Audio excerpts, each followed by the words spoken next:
Площадь Салавата Юлаева. Мы сегодня здесь не случайно. Все-таки место, где стоит самый знаменитый всадник в республике. Кличку коня история, конечно, не сохранила, но вот сам жеребец на высоком берегу белой и официальной символики республики закрепился прочно. Да если подумать, коневодство в республике – это такой же бренд, как мед или курай, например. Но самое главное, весной стартует соревнование по конным видам спорта. Вот об этом-то и пойдет сегодня речь.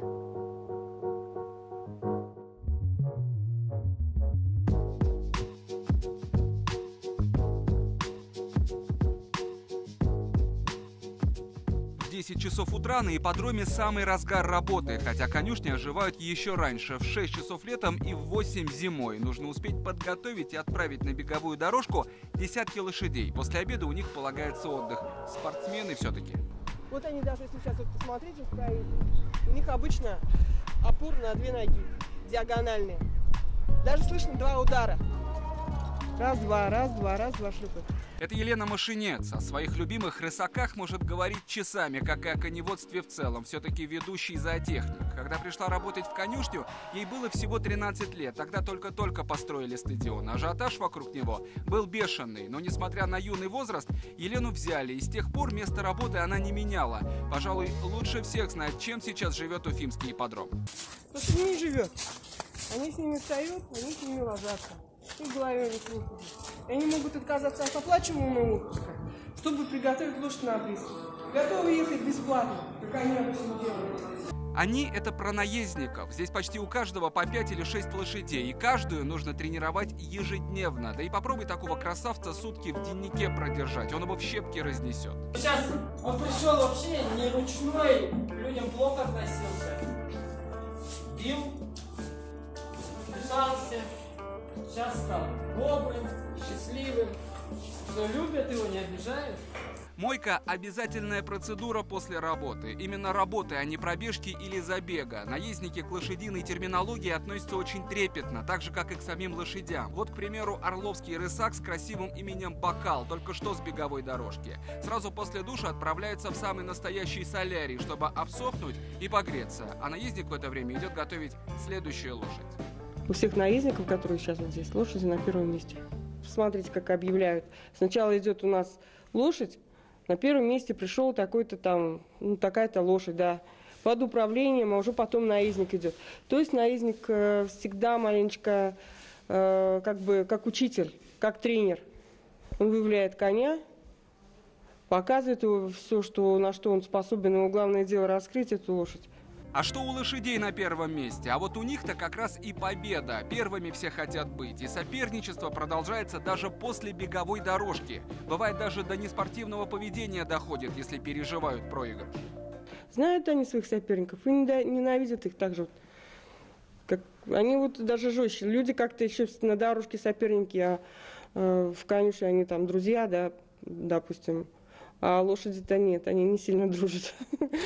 Они знают своих соперников, они считают за врагов, что это у них вот есть финишный столб, они должны быть первые, а эти им как бы мешают. Вот ты когда наклоняешься, он тогда совсем не бежит, нужно сзади сидеть. Выталкивай ножкой из-под себя, толкай. А в это время на другом конце города тоже идет тренировка. Но здесь, в отличие от ипподрома, упражнения не для скачек. Здесь спортивный интерес вообще не главное. Спросите, а для чего тогда езда верхом? Сейчас и увидите. Да. Это наш герой Марсель Махмутов. Ему 18 лет. Сейчас будет выгуливать своего коня Филимона. Не забывайте. Ну вот и все становится понятно. У Марселя детский церебральный паралич, и место, где он занимается верховой ездой, называется Центр иппотерапии. Подержись, Филя, или ты идешь мой. Стой, Марсель. Выше, да? Филимон покорно ждет седока, с места не сдвинется. Все потому, что конь специальный, почти лечебный. Понимает, что наездник особенный и нужно потерпеть. Больно? Нет. Нормально? Ну вот и все, теперь можно и на манеж. 3 года назад у меня появилась такая возможность, чтобы заниматься иппотерапией, потому что я люблю лошадей. И вот, сначала я учился сидеть верхом на лошади, а потом мне тренер начал давать задания для улучшения равновесия. Улучшилось? Намного, меньше падать начал. А раньше как падал? Спотыкался, а сейчас ноги выше поднимать начал, и все равновесие лучше. Марсель немного скромничает, он не просто хорошо сидит в седле. В прошлом году этот парень впервые в истории Башкирии выполнил на чемпионате России норматив взрослого разряда по паралимпийской выездке. Достижение для ребят с ДЦП невероятное. И это всего за 3 года работы. С 2 палочками пришли, потом стали ходить с 1 палочкой. А сейчас вообще приходят без палочки тоже. И нам здесь и помогают. Мы им можем доверить какие-то задания, какие-то дела. А до этого они даже не могли метелку там в руках подержать или уздечку пойти взять, самому принести к лошади. То есть вот такие даже моменты бытовые. А сейчас это все возможно. Кстати, иппотерапия – это не просто катание верхом, это скорее реабилитация. И лошадей для этого отбирают по специальным критериям. Рост, возраст и характер – это только первые 3 пункта. До 5 лет тоже в иппотерапии стараются не использовать, потому что у них нервная система только формируется.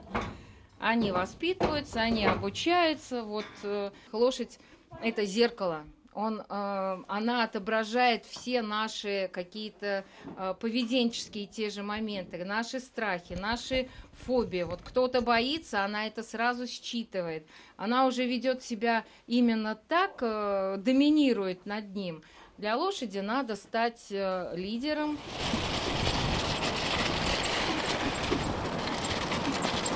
Как видите, ипподром совершенно пустой, идет тренировка перед забегом, а вот беговая дорожка занята практически полностью. И вот обратите внимание, лошади здесь практически не выкладываются, идут спокойно, такой прогулочный шаг. И это очень важно, особенности тренировки. На скорость бегут всего 2 раза в неделю.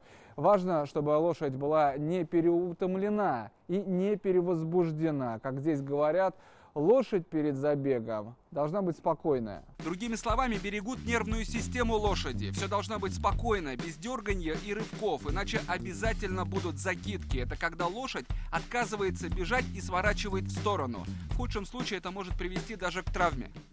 Чего больше всего наездники опасаются, чего боятся? Если перед призом колики, не дай бог, случатся, или там какие-то, не дай бог, травмы. Это, наверное. У лошади или у человека? Конечно, у лошади. Они сами ездят с переломами, с открытыми. Видела, что верхом залазит так, из перевязи руку вытаскивает, поехал работать коня своего. Вот раньше так и было. И сейчас, по идее, так же. С температурой они спокойны на работе. Кстати, Елена и сама из бывших наездников 10 лет отбегала, поэтому все тонкости про бега знает не понаслышке. Говорит, поводья до сих пор снятся. Не тянет вас обратно? Да, конечно, тянет. Всех тянет. Хочется проехать. Хочется, особенно когда кто-нибудь там косячит, видно, что думаешь, я бы сейчас проехала. Я бы сейчас здесь вывернула, а здесь бы его придержала, а здесь бы его дожала, чтобы он доехал. Это со стороны очень легко, вы понимаете, судить. А когда едешь, тут грязь комьями в лицо летит, там глаз не открыть, там лошадь тянет, там руки выворачивает, там по-другому совсем. Ближе к обеду лошадей на дорожке становится меньше. Вообще тренировки не занимают весь день. Но все же ипподром — это не только наездники, это еще и жокеи. У них тут своя тренировка, особенно в период проведения республиканских скачек. Стой, стой, стой. Репейник сдирает не только ради эстетической привлекательности, это еще и условия безопасности. Если во время забега он попадет в глаза лошади или наезднику, то могут быть серьезные последствия. Обычно жокей сам седлает свою лошадь. Это как с укладкой парашюта, доверяет только себе.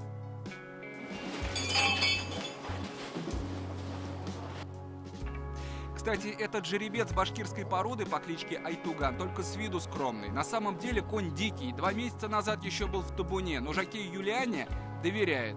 Хотя она его называет Яром. Сейчас поймете почему.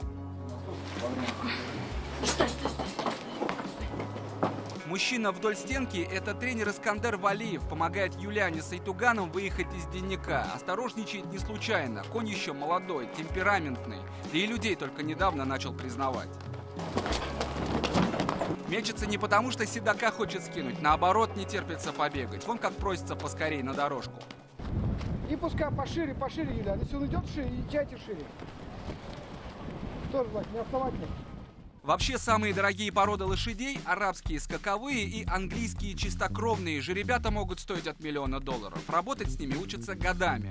В подвижности и энергии башкирская порода им, конечно, уступает. Но вот в неприхотливости равных им не найти. Да и на дорожке неплохо смотрятся. Маленький в холке, густая грива, хвост. Как круп широкий, грудь широкая, щеки объемные.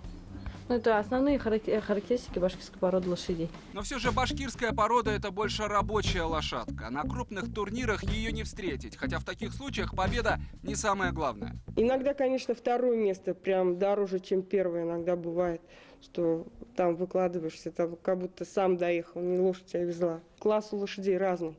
Ну, вот вы на Запорожце Мерседес же не объедете.